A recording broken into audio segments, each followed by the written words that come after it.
The Radio Memories Network is brought to you in part by Liberated Syndication, podcast publishing made easy, libsyn.com. That's libsyn.com.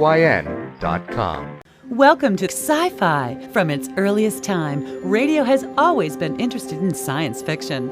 Characters leap into your living room as we go on an adventure into time and space. We now go back to the early days of science fiction on the radio and our imaginations with our featured sci-fi presentation.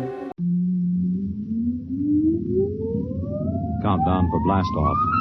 X-5, 4, 3, 2, X-1, fire.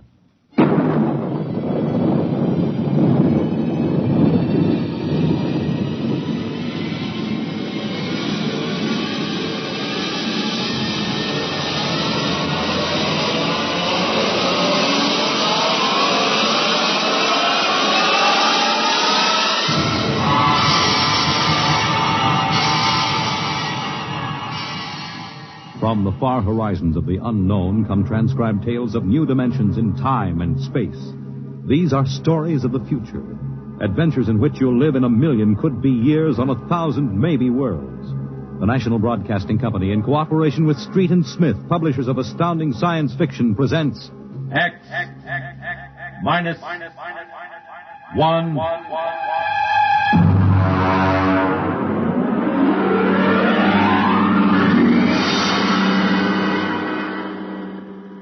Tonight, the Ray Bradbury story entitled, And the Moon Be Still as Bright.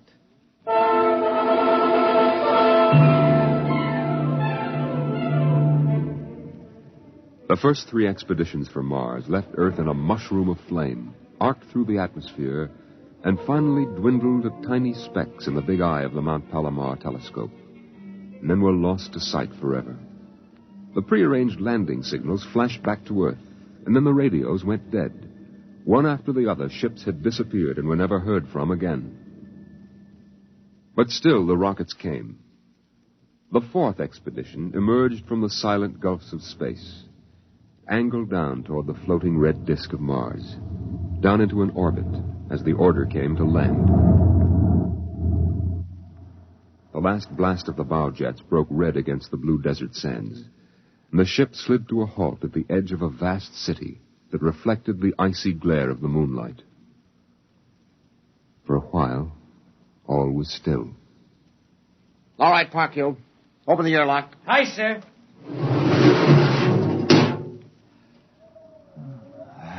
Fresh air. Hey, it's cold out here. Who cares? We got here. I thought I'd never hit solid ground again. Hey, how about a fire, Captain Wiley? It's freezing. Later. We have work to do.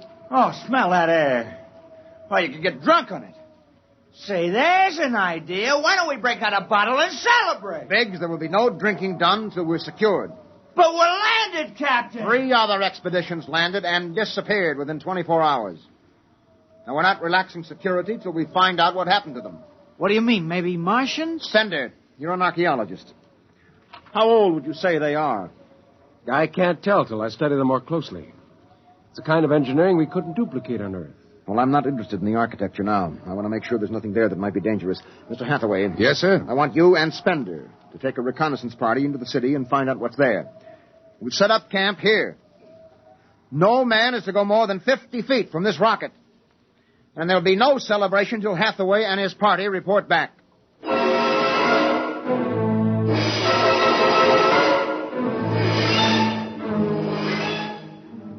In the sea bottoms, the wind stirred along faint vapors, and from the mountains, great stone visages looked upon the silvery rocket and the small fire.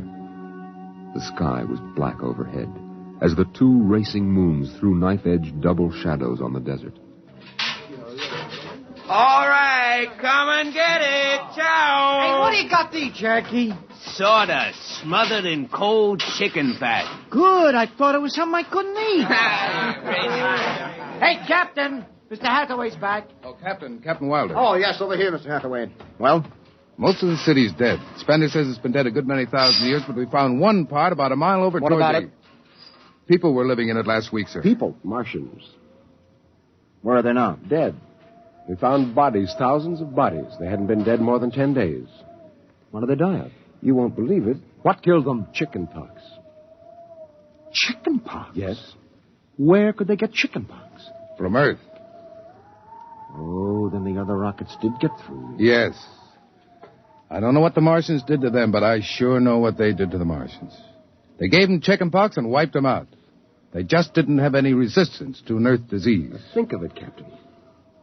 A race builds itself for 1,000,000 years, refines itself, does everything it can to give itself respect and beauty, and then it dies. Of what?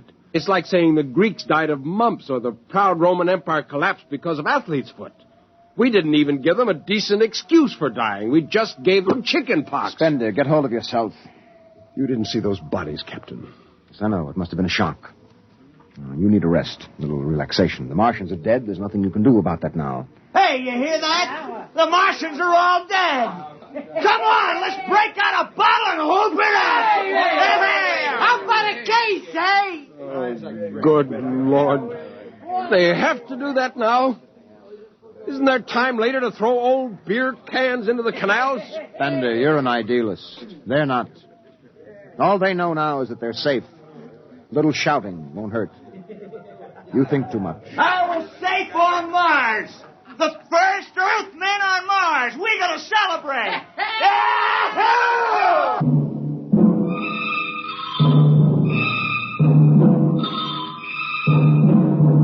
20 bottles were opened and drunk.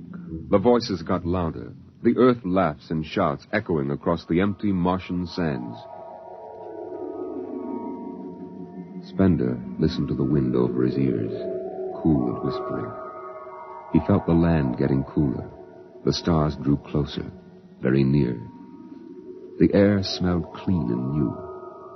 He looked at the cool ice of the white Martian buildings over there on the empty sea lands. Oh, what a woman! Oh. Hey, what do we do with these empty bottles? Save them, stupid. There's a 2-cent deposit. Throw them away! Hey, wait. How about that building? 2 to 1 on a buck, I can heave one right through that window. You're on. All right, here goes. Hey, double or nothing on the next shot. Put that bottle down, Biggs. Who's there, Mr. Spender? Stop smashing those windows. What's the difference? The planet's ours now. I guess I can do anything with it I want. Drop that bottle or I'll knock your teeth out. Yeah? Hey, just watch me. I warned you. Big. Come on. What's going on here? Spender! I hit him. He's crazy, Captain. He just walked up and slugged me. All right, Biggs. Spender, you come with me. Now, suppose you explain. What was the idea? The noise, the drunken brawl. Spender, the men are tired. This has been a long trip. And you have a different way of seeing things. No, I'm seeing things all right. I'm seeing how we'll ruin Mars. We'll rip it up and rip the skin off the way we've already ruined Earth.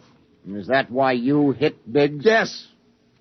I couldn't stand the idea of them watching us make fools of ourselves. Them? The Martians. They're dead. They're all dead. But they know we're here. Doesn't an old thing always know when a new thing comes? We've come a long way to smash their windows and spit in their wine. Well, maybe you're right. But I'm still going to fine you $50 for that fight. Now, come on, Spender. Suck in your chin. We'll go back there and play happy.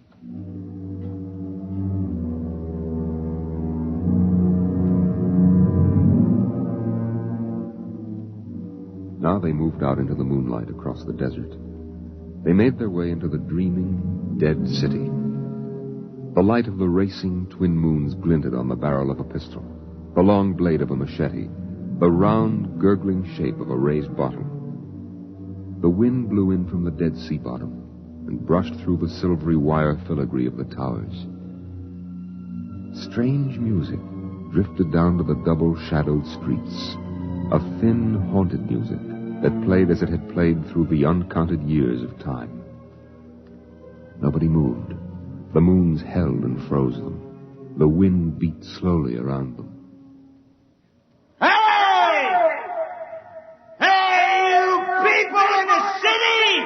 Biggs, I just want to make a little noise. What kind of a celebration is this, anyway? Come on. They built this city thousands of years ago. And now where are they? How did they die? Who cares? They're dead. That's good enough for me. Lord Byron. What? Lord Byron, a 19th century poet. He wrote a poem that fits this city. Might have been written by the last Martian poet. So we'll go no more a-roving so late into the night. Though the heart be still as loving, though the moon be still as bright. For the sword outwears its sheath, and the soul outwears its breast. And the heart must pause to breathe, and love itself must rest. Though the night was made for loving, and the day returns too soon, yet we'll go no more a-roving by the light of the moon.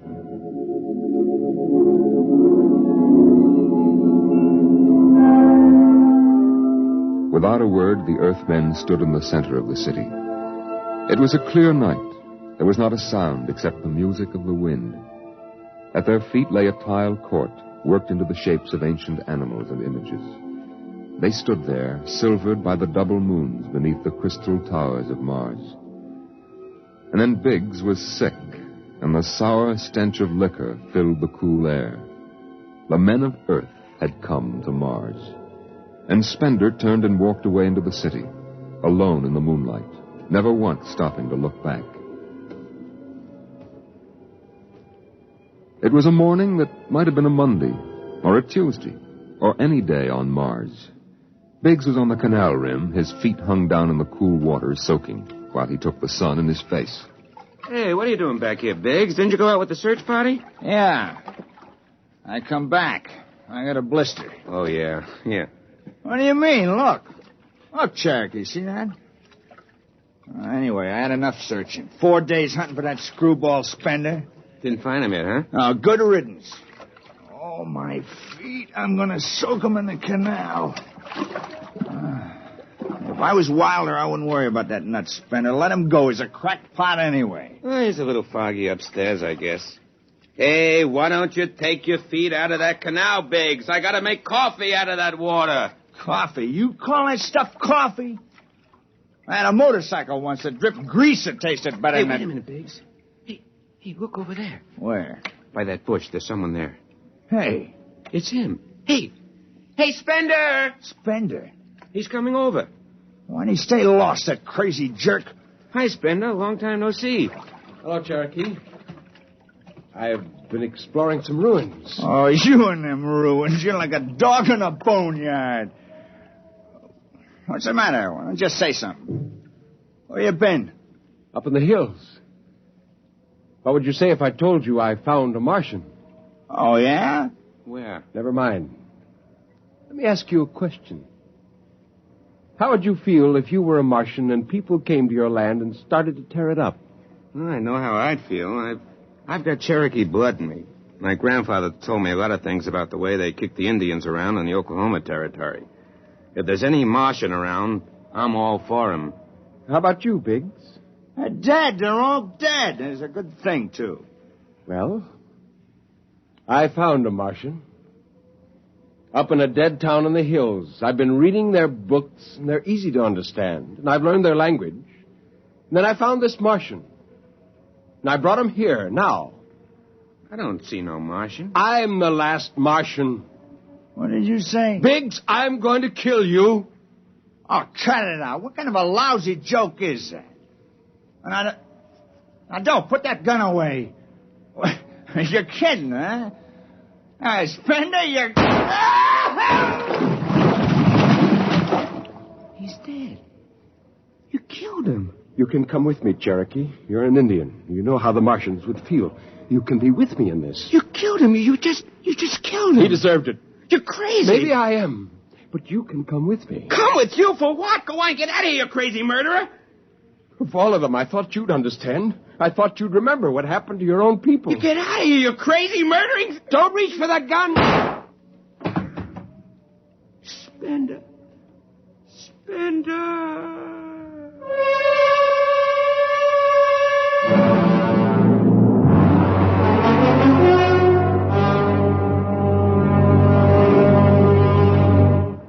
Hathaway, break out the arms locker. Issue pistols, rifles, and grenades. Yes, sir? And you'd better get the Bible out of the navigation chest. We have to bury these two. Parker, you start digging a grave, How about Spender? We'll have to go up in the hills and find him. Just let me at him with my bare hands, a crazy murdering louse. That's enough, Parker. The man is sick. He must be. Sick, my eye. That's enough. Now grab a shovel and start digging.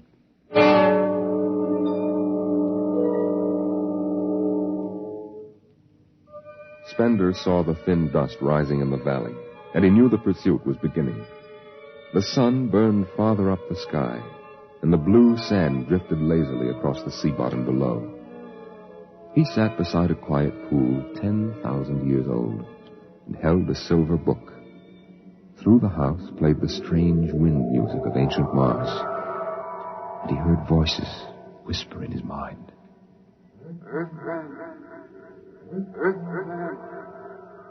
I hear you. I've always heard you, even down there on Earth. Run. No, I won't run. What's the use? Live, Earthman. Live. Live? What for? To see them tear down your temples and put up hot dog stands? Run. They see me now. They know I'm up here. Live. There's Wilder now. I've got him right in my sights. Kill, Earthman. Kill. Funny, he hasn't ordered them to use grenades. They could lob one right up here and blow me to bits. Maybe the captain thinks I'm too nice to be blown to bits. He wants my death to be clean. Just one bullet hole in me, nothing messy. And why? Because he understands me. Kill. The only one in the crew who ever did. Kill. Well, at least I can do the same for him. Just one bullet in his head, a nice clean death. All I have to do is pull the trigger and then... It's no use. I can't do it to him. Spender! Can you hear me, Spender? I hear you, Captain. What do you want? Talk! Truth!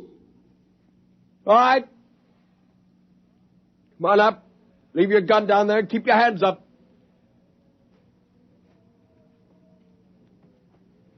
Oh. That's quite a climb. You mind if I sit down? How long do you think you can hold out? Until you're all dead. Now, why didn't you kill all of us this morning when you had the chance? You could have. I know. I got sick. After I started killing people, I realized they were just fools and I shouldn't be killing them, but it was too late. So I came up here where I could get angry again. Why did you do it? When I was a kid, my folks took me to visit Mexico City. I'll always remember the way my father acted, loud and big. And my mother didn't like the people because she thought they didn't wash enough. I can see my mother and my father coming to Mars and acting the same way. Anything that's strange is no good to us. We aren't fit to take over this planet. But to kill two men. How would you feel if a Martian spit on the White House floor? You know, you haven't acted very civilized yourself today. I'll kill you all off, Wilder. That'll delay the next rocket 5 years, and then I'll kill them, too. And if I'm lucky, I'll live to be 60. And I'll meet every expedition that lands on Mars. Oh, I'll be very friendly. I'll explain our rocket blew up one day. And then I'll kill them off. I'll save Mars for half a century. And by then, maybe the Earth people will give up. And yet you're outnumbered. We already have you surrounded. In an hour, you will be dead. I found an underground passage that'll take me back in the hills, Wilder. I'll go back there. And then I'll pick you off one by one. We'll see. Well, it's a nice town you've got here, Spender. It's beautiful. I'd like to live here. You can. Join me. You're not like them. Why go back to them, Captain? I'll show you what a good life these people had. No, there's too much Earth blood in me. I may even agree with you about all this, but that does not change what I must do. You won't stay? No. This is your last chance, Spender. Look, you're sick. Now come along with me quietly. No. One last thing. If you win, do me a favor. Try to see that they don't tear this planet apart. Right. And if it helps, just think of me as a very crazy fellow who went berserk one summer day. Be easier on you that way. Now, I'll think that over. So long, Spender. Bye, Captain. Good luck.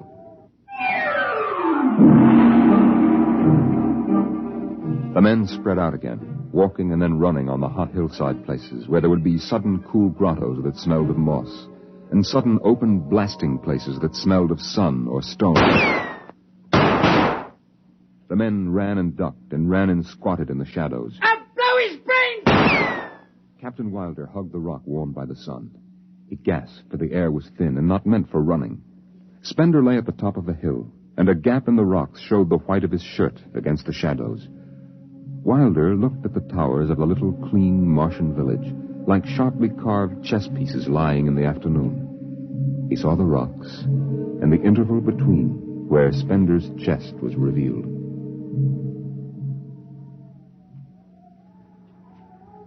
Go on, Spender. Get out. You've only got a few seconds to escape. Go on, get out of the caves. Come back later. You go now. I've got to win this. I've got to think that I'm right and pull this trigger. Go now. Get out. I'll get him! A slug in the head, I'll blow his bloody brains! No, Parkhill! Put down that gun. I'll do this myself. Spender. Why didn't you get out? Why? Why?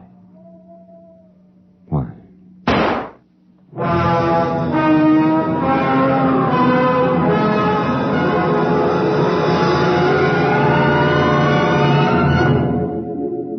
They buried him in that ancient valley town, where the music of the wind played on through the days and the nights. They laid him in an ancient silver sarcophagus with waxes and wines which were 10,000 years old, his hands folded on his chest. The last they saw of him was his peaceful face in the cold silver light of the racing twin moons. The captain found the poem in Spender's pocket, and he read it before he shut the marble door. So we'll go no more a-roving so late into the night. Though the heart be still as loving, and the moon be still as bright. Though the night was made for loving, and the day returns too soon, yet we'll go no more a-roving by the light of the moon.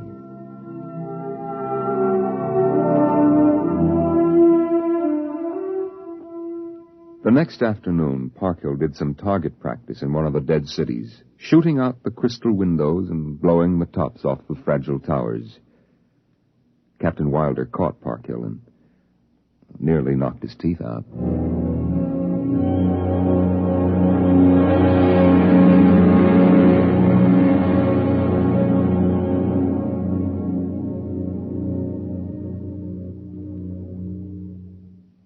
You have just heard X-1, presented by the National Broadcasting Company in cooperation with Street and Smith, publishers of astounding science fiction. Tonight, by transcription, X-1 has brought you the Ray Bradbury story, And the Moon Be Still as Bright, adapted for radio by Ernest Kenoy. Featured in the cast were John Larkin, Clark Gordon, Dick Hamilton, Nelson Olmsted, Lawrence Kerr, and Stan Early. Your narrator was Norman Rose. Your announcer, Fred Collins. X-1 was directed by Daniel Sutter and is an NBC Radio Network production.